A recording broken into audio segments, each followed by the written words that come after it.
آج کی جو میٹنگ یہاں range officer Ram hall ready میں جس کا ہم نے باضابطہ طور پر پروگرام دیا تھا، تو اس کا مقصد ہمارے صرف نارتھ زون کے کچھ زما حضرات ان کو یہاں پر دعوت دینی تھی، اور چونکہ ہم جموں کی جانے کی تیاری کر رہے ہیں تو اس سلسلے میں کچھ یہاں پر کچھ مدعے رکھے گئے ہیں ہماری ڈیمانڈس متعلق۔ نمبر 1 پر ہے removal of pay N army. چونکہ یہ میں ایجنڈا پیش کر رہا ہوں، اس کے بعد میری گزارش ہے محترم محمد افضل خان صاحب سے کہ وہ اس پر روشنی ڈالے۔ پے این آرمی کا جو معاملہ چل رہا ہے، اس میں 2015 میں باضابطہ طور ایک ایف او ہمارے ہیڈ آفس سے اجرا ہوا تھا، ایک کمیٹی بن گئی تھی، تو کمیٹی نے اپنا رپورٹ پیش کیا۔ اس کے بعد یہ معاملہ آنریبل ہائی کورٹ جموں میں چلا گیا، تو آنریبل ہائی کورٹ جموں کی ڈائریکشن بھی پاس ہو گئی کہ فارسٹری ڈپارٹمنٹ کے فیلڈ اسٹاف کو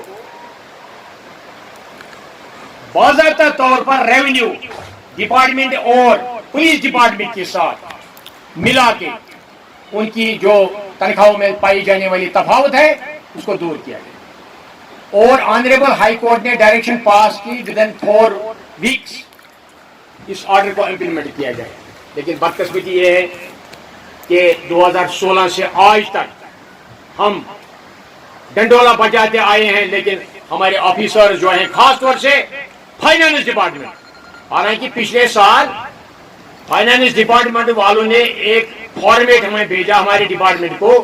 کہ اس طرز پر ہمیں یہ آپ اپنا ڈاٹا بنا کے بھیجو regarding removal of pay N army, وہ ہم نے بنا کے بھیج دیا۔ اس میں ہم پرنسپل چیف کنزرویٹر جناب ڈاکٹر موہت گیرا صاحب کے کافی مشکور ہیں، ساتھ میں ہمارے ڈپٹی سیکریٹری جو اس وقت ہیں دیپک فونزک صاحب اس کے بھی مشکور ہیں، ہمارے چیف کنزرویٹر کشمیر جو ہیں پی ربی کمار صاحب، اس میں بڑی محنت کی اور ہم نے وہ پرپوزل فائنانس ڈپارٹمنٹ کو بھیج دیا۔ اس کے ساتھ ساتھ ری آرگنائزیشن کی میٹنگ ہمارے head of fire force doctor Mohit Gera صاحب نے کل اس کی ایک نوٹیفیکیشن نکالی، اور اس کی میٹنگ 6 نومبر سیٹرڈے کو ہونے جا رہی ہے جموں میں۔ جو ہمارے گراس روٹ لیول پر اس وقت کام کر رہے ہیں، دن رات بیچارے 24 گھنٹے نہایت جنگل چوروں اور وحشی جانوروں کے درمیان اپنی ڈیوٹی سر انجام دیتے ہیں اور اس سبز سونے کو بچا رہے ہیں۔ آپ دیکھ رہے ہیں یہاں پر رامال رینج میں جو ہمارے اس وقت فارسٹرز ہیں، جیسے ہمارے محترم افضل صاحب نے ابھی فرمایا، اس نے یہاں پر 5 سال ایز رینج آفیسر کام کیا ہے، تو آج ہمارے جنگل پھلے پھول رہے ہیں۔ یہ وجہ کیا ہے؟ وجہ یہ ہے کہ جنگل کو بچانے والا ہمارا یہی سپاہی ہے، ہمارا یہی ٹرانسپورٹ، ہمارا یہی فارسٹ گارڈ ہے۔ اگر ان کی ڈی پی سی 20-25 سال سے رکی پڑی ہے تو کیا وجہ ہے؟ آج تو کوئی کورٹ لیٹیگیشن نہیں ہے۔ ہماری گزارش ہے اعلیٰ حکام سے کہ مہربانی کر کے اس کی طرف خاص توجہ دیا جائے۔ اور ساتھ میں ایک امپورٹنٹ ایشو ہمارے محترم افضل صاحب نے یہاں پر پیش کیا کہ کیمپا کیجول لیبر بیچارے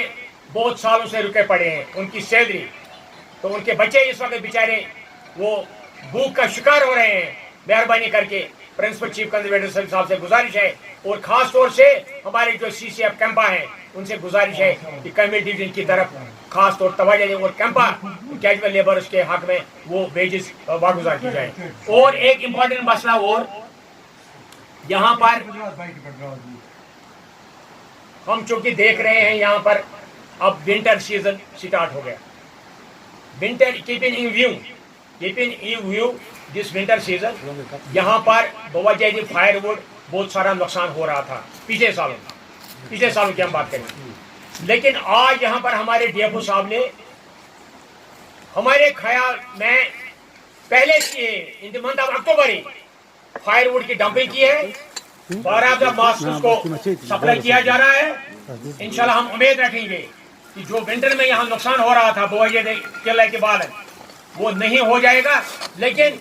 اس کی طرف توجہ دینی ہے۔ ہمارے جو یہ امپلائز کام کر رہے ہیں ان کے جو مشکلات ہیں، ان کے معاملات ہیں، ان کی طرف خاص توجہ دیا۔ ہمارے یہاں پر یہ کچھ